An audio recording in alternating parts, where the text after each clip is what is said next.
Assalamualaikum warahmatullahi wabarakatuh. Bertemu lagi dengan saya, Ibu Asih. Untuk materi sekarang adalah materi Bahasa Indonesia kelas 9, masih tentang karya sastra yang berbentuk prosa. Kita mulai dulu dengan membaca basmalah bersama. Bismillahirrahmanirrahim. Kalau kemarin mencatat masalah unsur intrinsik prosa, nanti saya akan lanjutkan dengan puisi. Karena karya sastra kemarin dibagi menjadi 3. Ada prosa, ada puisi, dan ada drama. Nah, sebelum saya melanjutkan untuk materi berikutnya, tolong kalian siapkan pensil atau pulpen dan buku untuk mencatat materi yang akan saya berikan. Jangan lupa jaga prokes 5M. Memakai masker, mencuci tangan, menjaga jarak, menjauhi kerumunan, dan mengurangi bepergian. Kita mulai dengan puisi. Pengertian puisi. Puisi adalah karangan terikat. Kenapa disebut karangan terikat? Karena ada beberapa aturan yang harus dipenuhi jika kita ingin membuat puisi. Puisi dibagi menjadi 3 macam.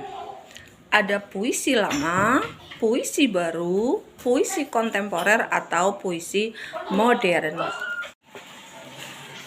Kita mulai dengan puisi lama terlebih dahulu. Disebut puisi lama karena masih terikat oleh beberapa persyaratan tertentu, seperti 1. Jumlah baris, yang kedua jumlah suku kata, yang ketiga persajakan atau rima, yang keempat isi. Untuk puisi lama itu sendiri masih dibagi menjadi beberapa macam, seperti 1. Pantun, yang kedua syair, yang ketiga karmina, yang keempat talibun, yang kelima seloka, dan yang keenam adalah gurindam. Kita mulai dengan pantun terlebih dahulu.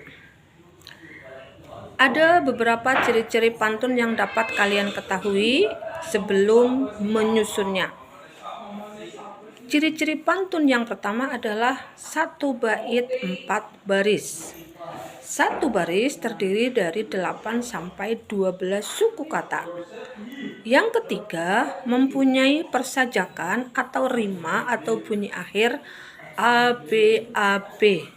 Yang keempat, baris pertama dan kedua disebut sampiran, baris ketiga dan keempat disebut isi. Nah, itu untuk persyaratan dalam membuat pantun. Contoh pantun kali ini saya buat yang paling mudah. Berakit-rakit ke hulu, berenang-renang ke tepian, bersakit-sakit dahulu, bersenang-senang kemudian. Nah, ini dalam 1 bait ada 4 baris. Baris 1, baris kedua, baris ketiga, dan baris keempat. Nah, coba kita hitung. Itu berarti yang pertama sudah sesuai dengan persyaratan pantun, yaitu 1 bait 4 baris. Kita hitung jumlah suku katanya. Berakit-rakit ke hulu, kita hitung. Berakit-rakit ke hulu, ada 8 suku kata. Berenang-renang ke tepian, 8 suku kata. Bersakit-sakit dahulu, 8 suku kata. Bersenang-senang kemudian. Nah, jadi paling sedikit 8 suku kata, paling banyak 12 suku kata. Kalau kita lihat bunyi akhirnya sama, baris ke-1 sama dengan baris ketiga, kita ganti dengan simbol AA. Baris kedua dan keempat juga sama, kita ganti dengan simbol B. Makanya disebut menggunakan rima ABAB atau disebut rima silang. Kemudian kalau kita lihat baris ke-1 dan kedua adalah sebuah pertanyaan atau sampiran, sedangkan baris ketiga dan keempat disebut isi. Nah, itu untuk contoh pantun. Kalian bisa membuatnya di rumah. Yang penting satu bait harus 4 baris, satu baris harus 8 sampai 12 suku kata. Kemudian mempunyai persajakan silang ABAB, baris pertama bunyi terakhirnya sama dengan bunyi ketiga, baris kedua sama dengan bunyi keempat. Kemudian baris 1 dan kedua disebut sampiran, dan baris ketiga dan keempat disebut isi. Yang kedua adalah syair. Untuk syair, ciri-cirinya hampir sama dengan pantun. Cuman ada sedikit perbedaannya. Ciri-ciri syair adalah yang pertama, 1 bait 4 baris. Yang kedua, 1 baris terdiri dari 8 sampai 13 suku kata. Yang ketiga, mempunyai persajakan atau bunyi akhir atau rima lurus, yaitu A, A, A, A. Dan yang keempat, semua baris merupakan isi. Nah, kalau membuat syair itu berbeda dengan pantun. Kalau pantun itu ada 2 pertanyaan, ada 2 jawaban, atau 2 sampiran, 2 isi. Tapi kalau dalam membuat syair, kita seperti membuat puisi biasa. Yang penting jumlah suku katanya harus dihitung. Bunyi terakhirnya harus sama, tidak boleh beda. Kemudian untuk puisi lama yang ketiga adalah Karmina atau pantun kilat. Untuk ciri-ciri Karmina adalah satu bait ada 2 baris. 1 baris masih sama seperti pantun, 8 sampai 12 suku kata. Yang ketiga mempunyai persajakan sama AA. Yang keempat, 1 baris sampiran, 1 baris isi.